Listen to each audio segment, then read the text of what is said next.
What if I told you that some pages can define an entire papacy? And what if I told you that as we speak, Pope Leo XIV is producing those very same pages? That's right. As we speak, Pope Leo is writing his first encyclical. Let's see today why that is so important. Hello, everyone, and welcome back.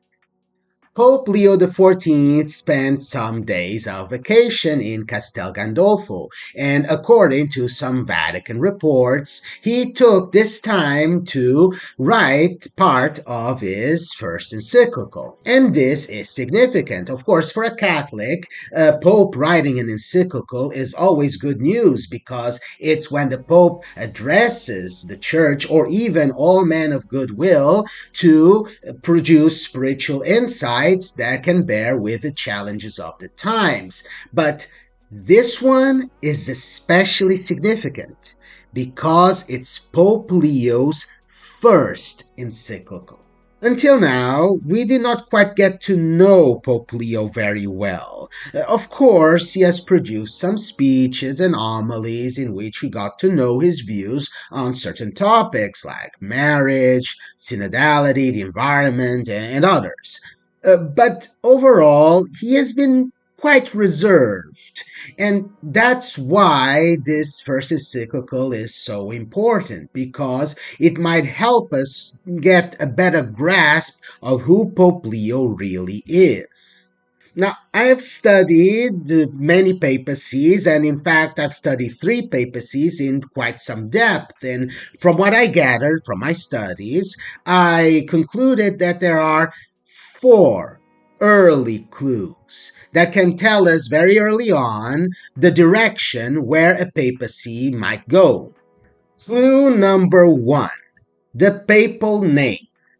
So, when John Paul II and John Paul I chose their names, they wanted to show a continuity with the implementation of the Second Vatican Council, because the popes of Vatican II had been John the 23rd and Paul VI, so they got John Paul. Benedict XVI chose his name in honor of Saint Benedict, who tried to preserve European culture during a time of collapse. And Pope Francis got his name from Saint Francis of Assisi, because this was a saint with virtues that Pope Francis admired, like simplicity, poverty, and care for the environment. And Leo XIV, we already know that he got his name from Leo XIII, who was the Pope that kind of started Catholic social doctrine with his groundbreaking encyclical Rerum Novarum. So from this choice of names, we already know that Pope Leo XIV has a very keen interest in church social doctrine. Clue number 2, the papal motto. Now, Pope Francis chose as his motto, miserando atque legendo. Mercying, he chose him. It's a play of words with the word mercy as if it was a verb. So this shows his focus on mercy. Pope Benedict, he chose cooperatores veritatis, the cooperators with truth, so his focus was on truth. And Pope Leo, he chose in illo unum uno. In the one, we are one. So all of us are one in the one that is Jesus Christ. So this shows us that Pope Leo has a special focus on unity.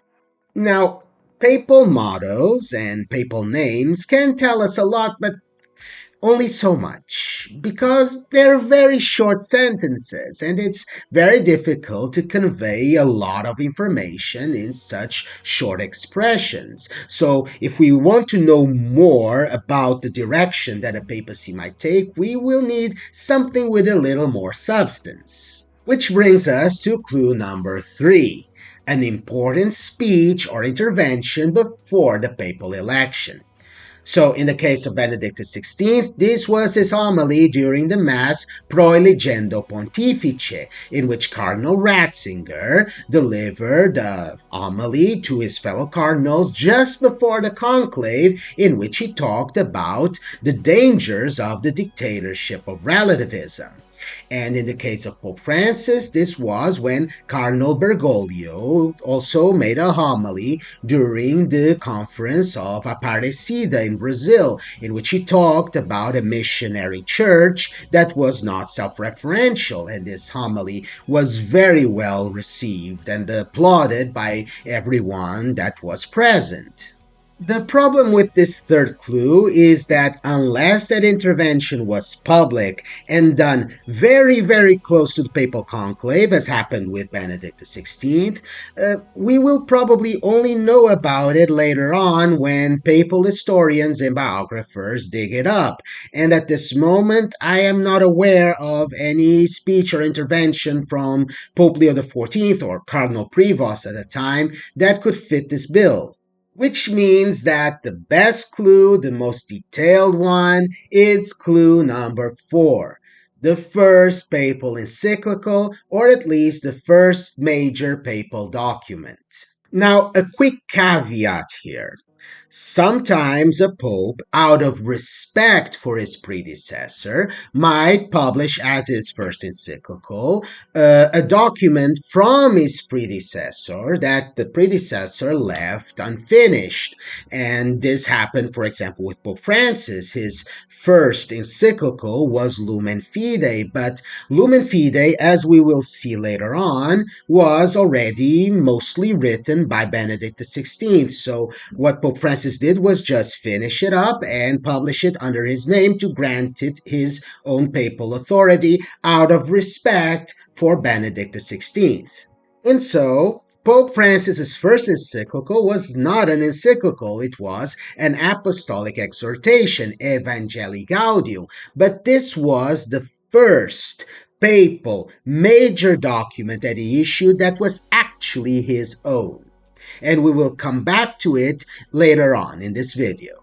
Is this what is happening with Pope Leo? Well, I have seen some reports, which I cannot confirm, that Pope Francis has indeed left an encyclical or major papal document unfinished, and so Pope Leo might want to finish it up, but I think for the purposes of this video, we can assume that he is working on his first very own encyclical. Why?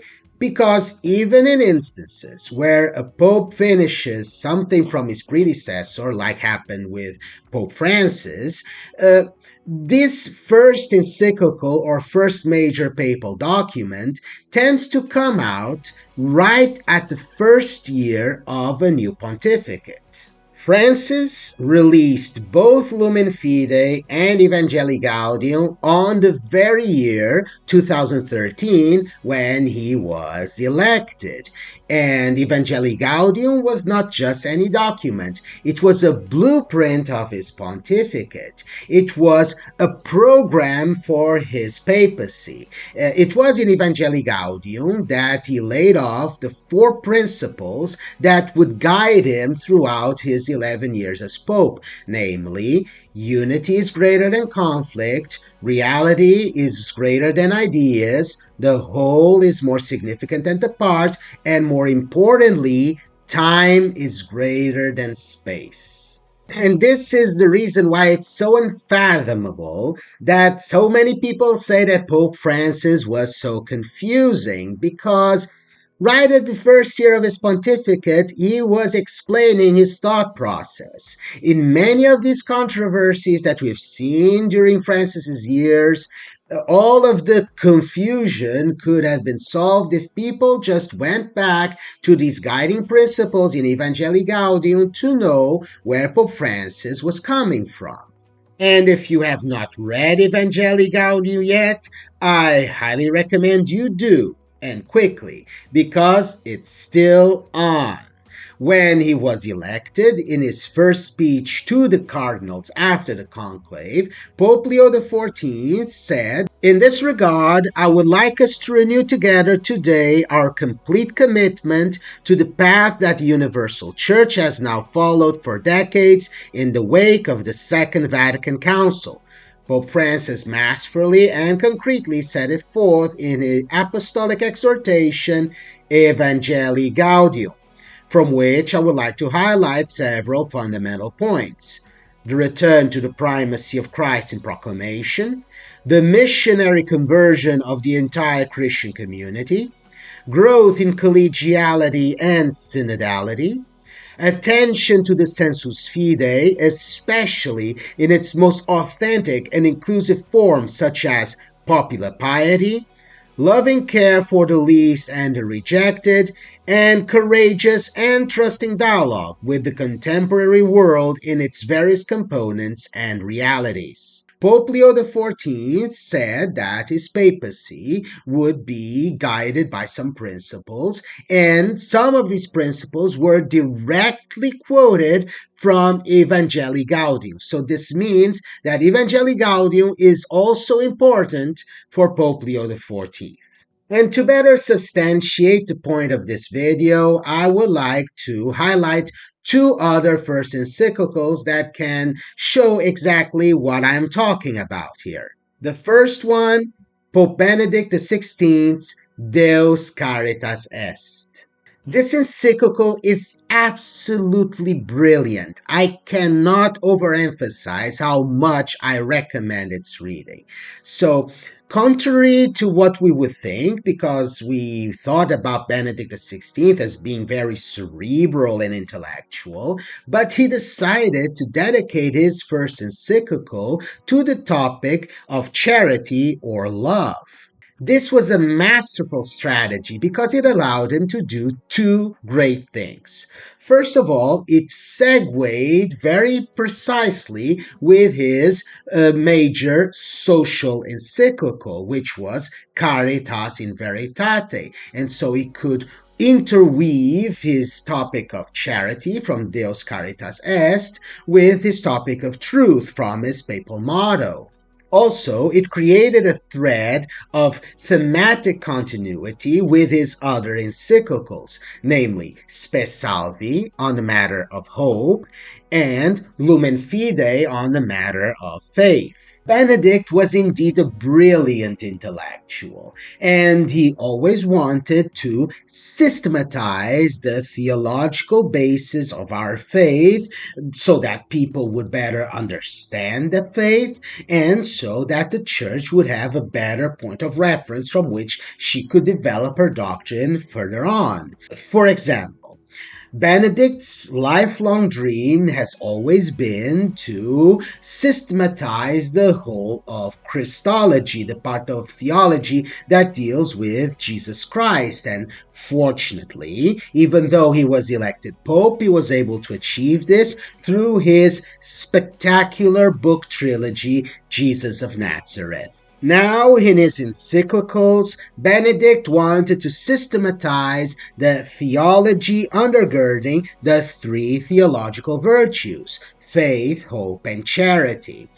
So, these encyclicals were a theological roadmap for our most foundational virtues. And in this sense, Benedict's first encyclical, Deus Caritas Est, was the first step of a major theological project that still influences the Church today and the way the Church sees their theological virtues. And in this sense, it's so good that Pope Francis took the time to finish Benedict's encyclical on the faith, Lumen Fidei, otherwise this trilogy would be broken. The other first encyclical that I would like to talk about is Pope St. Pius X's E Supremi. In this encyclical, Pius X lays out his mission statement, which was to restore all things in Christ, which was, by the way, his papal motto, Instaurare omnia in Christo. And this was not just a papal motto, it was a plan of action. Pope St. Pius X was very concerned with the increased de-Christianization of society during his time, post-French Revolution and pre-World Wars, and just before the rise of the totalitarian regimes. For Pope St. Pius X, every single action that he took as a pope and every single action that the church should take should be directed at this plan of action to restore all things in Christ. This he did by trying to stimulate holiness in the church, most especially in the priesthood and then in the laity, so that this holiness would naturally flow through the church to the rest of the world.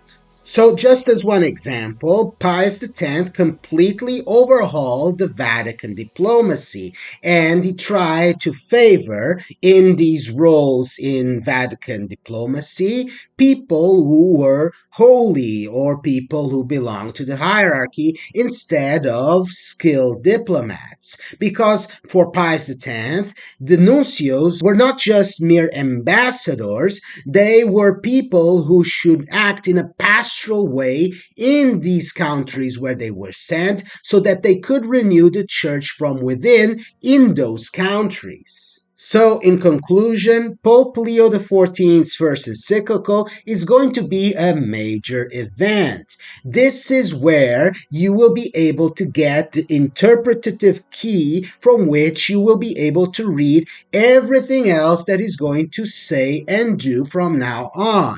It is here that you're going to find his long-term vision and be able to better understand his teachings and decisions.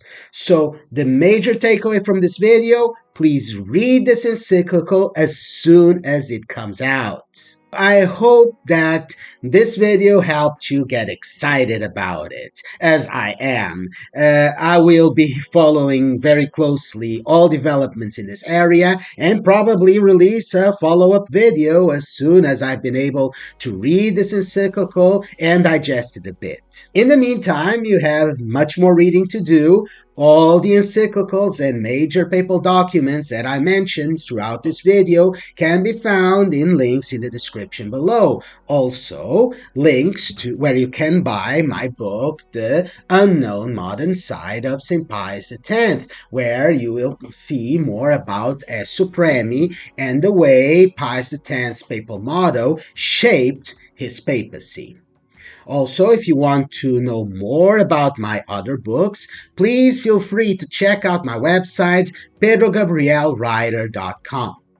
Also, if you found this video useful or enjoyable, please like and subscribe so that you will be able to get notifications as soon as a new video comes out. That's all for today.